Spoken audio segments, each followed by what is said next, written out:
सिर्फ 1,000 रुपए monthly fees में दरस निज़ामी आलिमा कोर्स पढ़िए। एडमिशन के लिए रब्ता करें।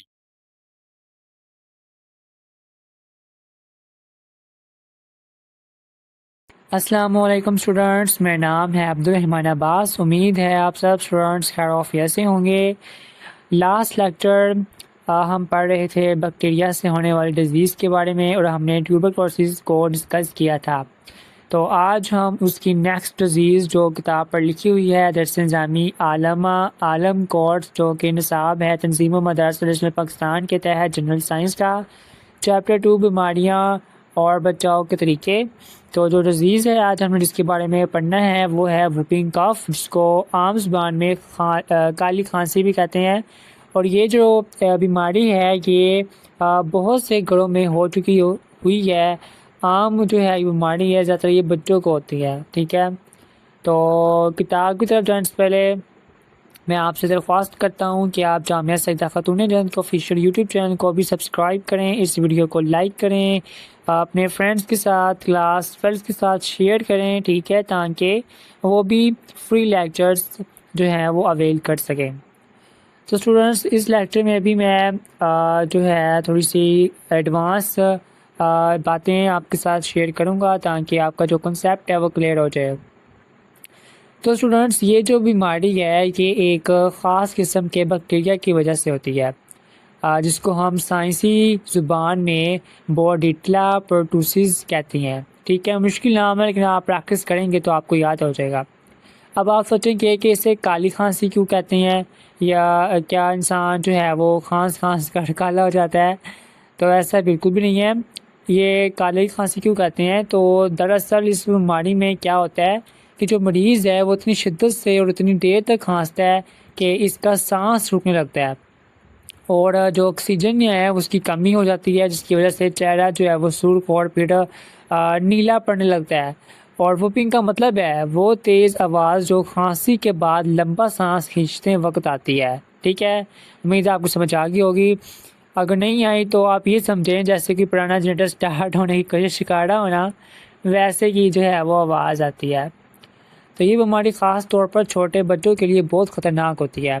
इसलिए एक आलमा या आलम होने के साथ साथ एक बशऊर मर्द और ख़ातून बनने के लिए आपको इसका जो है वो इल्म होना बहुत ज़रूरी है।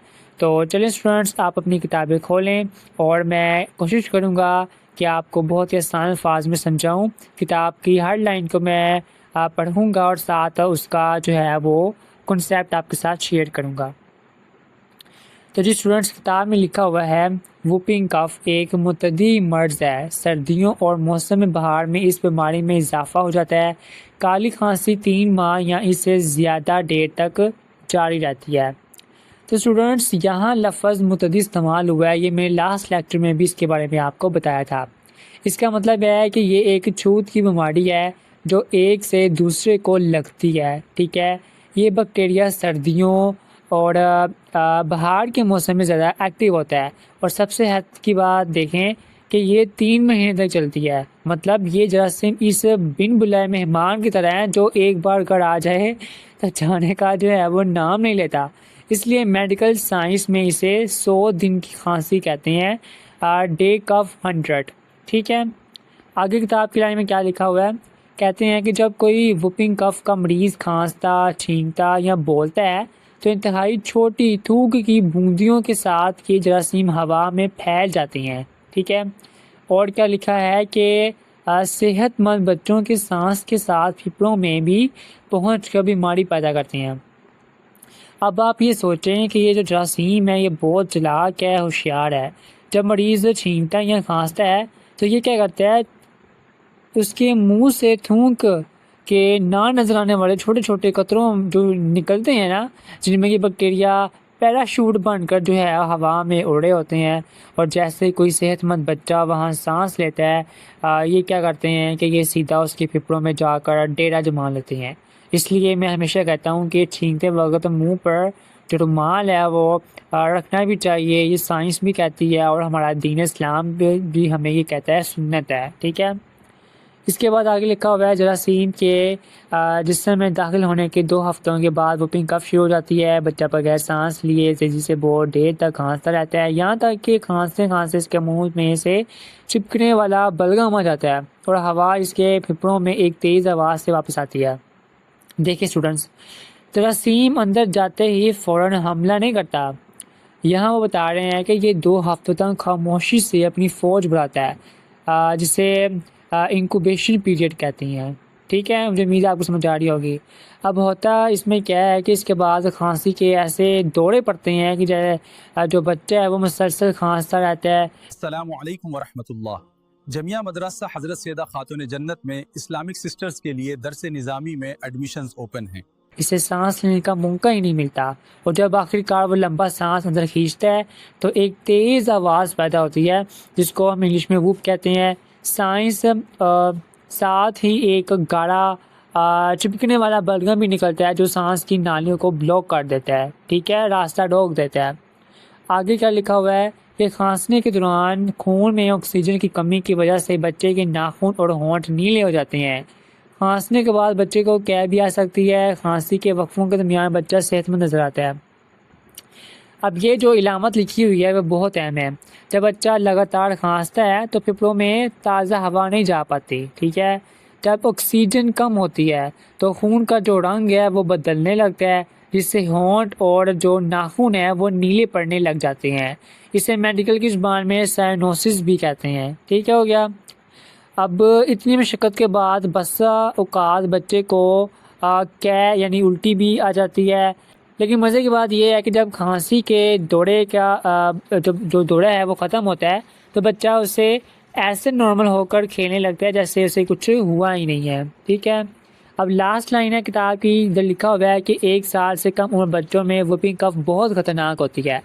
चुनाचा बच्चों को DPT के टीकों का कोर्स बर वक्त मुकम्मल करवाना चाहिए। वुपिंग कफ बुनियादी तौर पर छोटे बच्चों की बीमारी है। इस मर्ज का हमला 5 साल से कम उम्र बच्चों में ज़्यादा होता है और लड़कियों की निस्बत लड़कों में ये मर्ज ज़्यादा महक होता है। तो स्टूडेंट्स याद रखें, 1 साल से छोटे बच्चों में ये जानलेवा साबित हो सकती है। इसलिए हुकूमत की तरफ से जो हिफाजती टीके लगते हैं ना, उनमें DPT का टीका बहुत अहम है। D से डिफ्थेरिया, P से परटूसिस यानी काली खांसी और T से टेटनस। ठीक हो गया।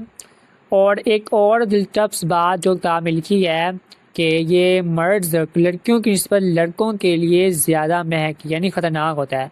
हालांकि जो लड़के हैं वो बचपन से ही बड़ा बहादुर बनने की कोशिश करते हैं, लेकिन ये जरासीम उनकी एक नहीं चलने देता। अब बीमारी है, बीमारी के आगे किसका जोर जो है वो चलता है।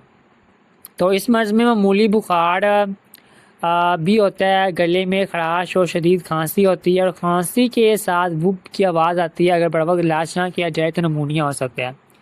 इसके साथ हल्का बुखार और गले में खारिश भी आती है। अगर आपने इस खांसी को मामूली समझकर देसी टोटकों पर ही गुजारा किया ना और डॉक्टर को ना दिखाया तो ये बिगड़ कर जो है वो नमूनिया बन सकती है, जो कि फेफड़ों का एक शदीद इन्फेक्शन है। तो स्टूडेंट्स, मुझे उम्मीद है आपको इस डिज़ीज़ के बारे में पता चला होगा, इसकी वजूहात, इसके अलामात और बचाव के जो मैंने कुछ तरीके आपके साथ शेयर किए हैं वो आपको समझ में आए होंगे। अब ये जो आपकी किताब में लिखी हुई है डिज़ीज़, ये आपने किताब कहते हैं इम्तिहानात के लिए सिर्फ रट्टा मार कर याद नहीं करना, इसको आपने समझना है ताकि आप इसको अमली ज़िंदगी में भी क्योंकि ये डिज़ीज़ हैं ये किसी को कभी भी हो सकती हैं। ठीक है, तो अमली ज़िंदगी में आपने इसको इस तरह से अप्लाई करना है कि आप एहतियात बरतें हैं। ठीक है, मैंने आपको सिम्पटम्स बता दिए हैं और वजूहात भी बता दिए, अलामात भी बता दिए हैं, तो आपने गौर फिक्र करना है ताकि आपको शऊर आए और आप सेहतमंद जो है ज़िंदगी गुजार सकें। इसके साथ ही अगर स्टूडेंट्स जो मुझे सुन रहे हैं, अगर आप दरस निज़ामी आलिमा कोर्स करना चाहते हैं तो अभी जामिया सैयदा खातून जन्नत के व्हाट्सएप नंबर पर रब्ता करें। स्क्रीन नंबर जो है वो स्क्रीन पर आपको शो हो रहा होगा। मुझे अपनी दुआ में याद रखिएगा। मिलते हैं नेक्स्ट लेक्चर में। अल्लाह हाफिज़।